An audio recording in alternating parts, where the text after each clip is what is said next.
Hello! For my regular viewers, you'll know that I like to review photography, video and audio equipment. I always say that at the start of every video and I don't know what else to say, so hey ho.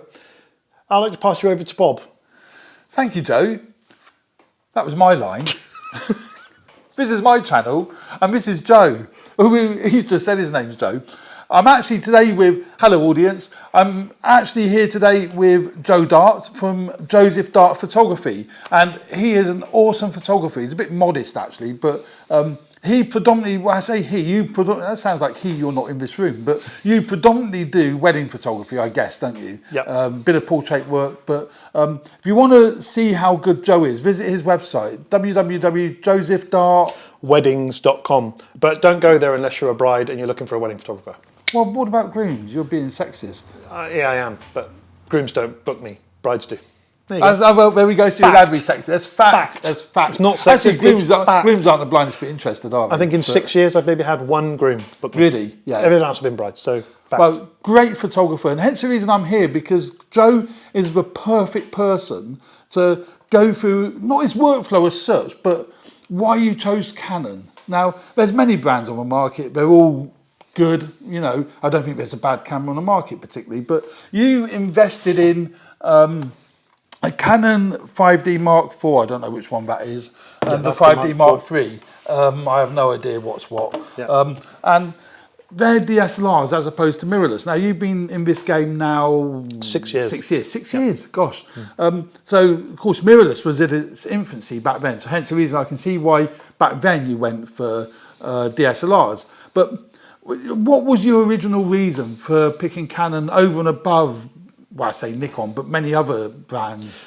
Well, like a lot of people when they start, you don't really know what you're doing, or what you're doing, what you're choosing. And it was as simple as the person that I knew as a photographer, the person who shot my wedding images. Right.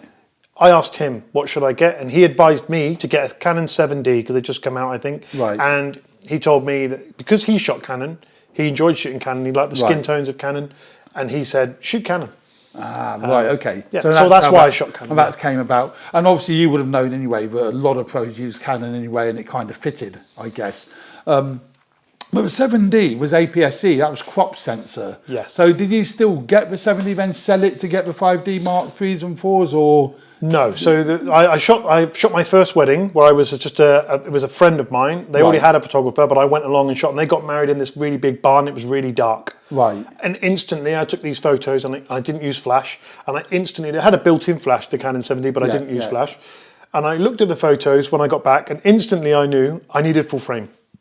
I just could not be shooting. I knew enough to know. Purely to gather, a bigger sensor will gather more light. So it's a light gathering exercise as opposed to, you know, the full frame look. Yep. And then I shot a wedding. And then I decided the 5D Mark III was the way to go. Right. And then I had my 5D Mark III, and I had a 7D as a backup camera with a 50 on. And then I had the 24-105, which is, in my opinion, one of the best. Yeah. Canon It's a nice lens, that, isn't it? It is a beaut. That is a heck of a beaut. F4, constant F4, I guess. Yeah. Yeah.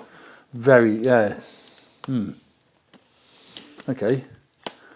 Yeah. So, I mean, that lens, in my opinion, for weddings is brilliant. So the way I do it is I just shoot that as my main stills camera on the day, 24-105, especially if I'm plonked somewhere in the church by a pew or something I'm not allowed to move, I can get right in and get a nice wide shot from where I am. And I mainly use the 85 1.8 for video. I just use video mostly. I've got two cameras, one on the hold faster, the other one on this side on the hold fast. And I use video for this, and then when it's too dark for F4, sometimes I'll pop down to 2.8 and take some portraits of people in a dark bar during cocktail hour or something like that, or portraits to get. That is interesting. So even at the bride's house, when you can be shooting into light, you can have all sorts of nasty situations. The 24-104, of course, that would be ideal because you can vary the focal length. If you're in a tight room, you can go wider, or you can go tighter if you need to, because you've got the 105. But I mean, of course, I've got so used to mirrorless. I mean, I've used all sorts, and my regular viewers will know that I've purchased and used Fujis, Canons, Nikons, Pentax. I had don't laugh, they were good cameras. I can see you. I know. Just go on. You said earlier, it doesn't matter what people use. Oh no, that was we done. Actually, this is the second time we've done this video because we cocked it up first time round. So we Yeah, kind Bob of, uses the term "we" quite broadly there, or quite Oh no, loosely. that's the royal we. I cocked it up. I didn't. Can I recommend anyone if you do any filming with these DSLRs, mirrorless cameras, whatever, format your memory card before you start filming, because you're likely to run out of space on your memory card, and we kind of did. Yeah. Well, We did, didn't we, Bob? Right, go on, let's get back to it. Go on. Oh dear, I don't know why I digress. I did say to you I wouldn't digress on this one. So I just find these so... I know it's a tool to get the job done and to get amazing images. And I am well aware the 5D3 and the 5D4 produce amazing images. But I just find it, not for, apart from that it's got no tilty-wilty screen, but I just find the sheer weight of them is colossal. Yeah, I mean, it is. you're carrying two of those around all day long. Yes. Wow. Yeah. Wow. I guess though, the Nikon equivalent is the D850. Or 850D. I can't remember. I bet you bottom dollar that's probably just as heavy as what this one is. I guess. Yeah, I don't know. You know. Yeah, like you said, this is the tool that I use, so I'm used to that. This feels like a glove. Right. And like I said before in the previous take, it doesn't matter what the name is. Yeah, it really doesn't. It matters about the process of photography, about what you feel comfortable doing to get that shot. And if I wasn't happy with Canon, I'd have moved away straight away. But I got used to Canon, and I was just learning on Canon, and now I use Canon. Right. So if that guy was shooting Nikon, I would have been shooting Nikon. The person who originally told me to buy the first camera told me to buy a Canon, and him being the professional and me not knowing anything, went and bought the Canon, and I've been super happy with everything that I've ever shot and used with Canon in any situation I've been in. I've never had a complaint where I've gone, oh, Canon can't keep up with that. I bought the Mark IV for one purpose, for the face track and focus in video. Just to stop me from, because I was doing photos and videos, I didn't have time to keep having to try and rack the focus manually like I was using this before. So I could just tap the screen and know that her face is in focus for video. Excellent. And it would track them. With you, yeah. Exactly, But you do predominantly use, for stills, use manual focus still then? You're not reliant on the autofocus? No, for stills I am using autofocus. Right. And I'm just checking the images. I'm not using manual focus. So for video, like I said before, I shot a wedding and I was just doing a video highlight reel. So it was the easiest day at a wedding I've ever had, I think, in my life. Right. And because it was too easy with the Mark IV to just tap the screen, get everything in focus, I actually changed to manual focus just so I had something to do at the wedding. That makes sense. Right, yeah. That makes sense, yeah. So, but yeah, as far as cameras go, I have no complaints about the Canon, but I wouldn't care whether that said Canon, Fuji, Nikon, Sony, anything. It could say anything. Yeah, with you. Yeah, they are great. Not for me. I'm a mirrorless man. Predominantly because I mainly do video. As I do a lot of stills for myself, not for business, but I heard a voice from the background. We'll ignore that voice. Yeah, hang on. Harry, shut up!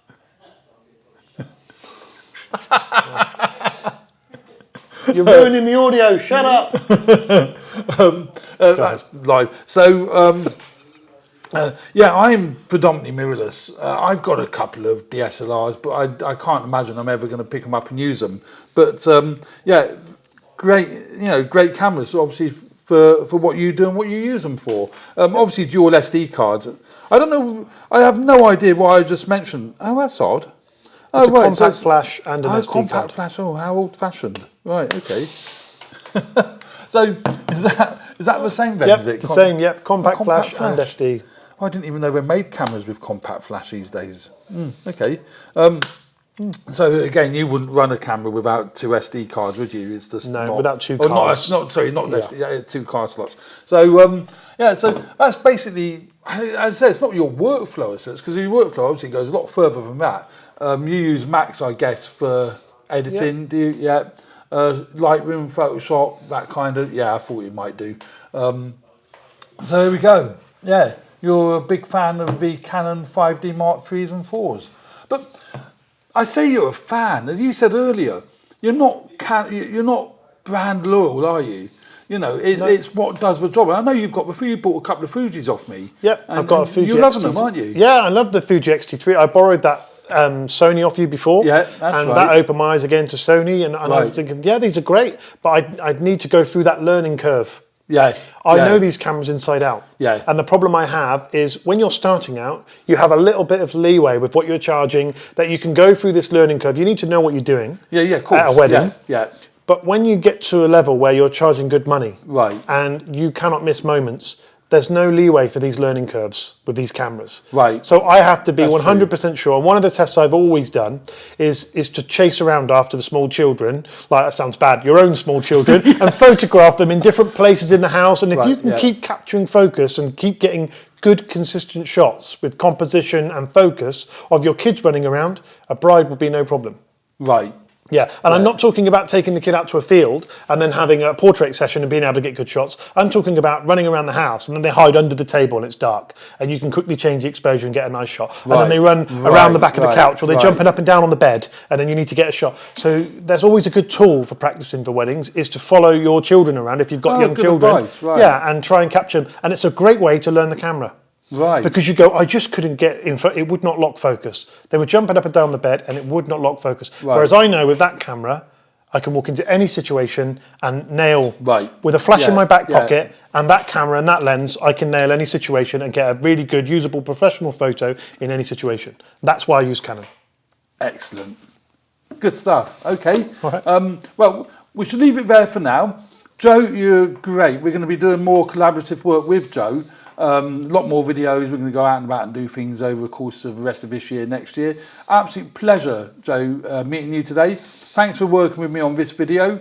Again, as I say, if you are a bride, I would say bride or groom or parent, but take a look at Joe's website, www.josephdartweddings.co or .com. Yep. He's a very talented photographer. So thanks again, Joe, and enjoy watching my channel. If you do find this video useful, please hit the like button. It does mean a lot to me. It helps me grow the channel. And if you like the channel, please subscribe if you haven't already done so. So thanks again. I'll leave a link in the description to where you can buy Canon kit from. It'll be an Amazon affiliate link. So follow that link if there is anything that you want to buy. Thanks very much. See you again soon. Bye.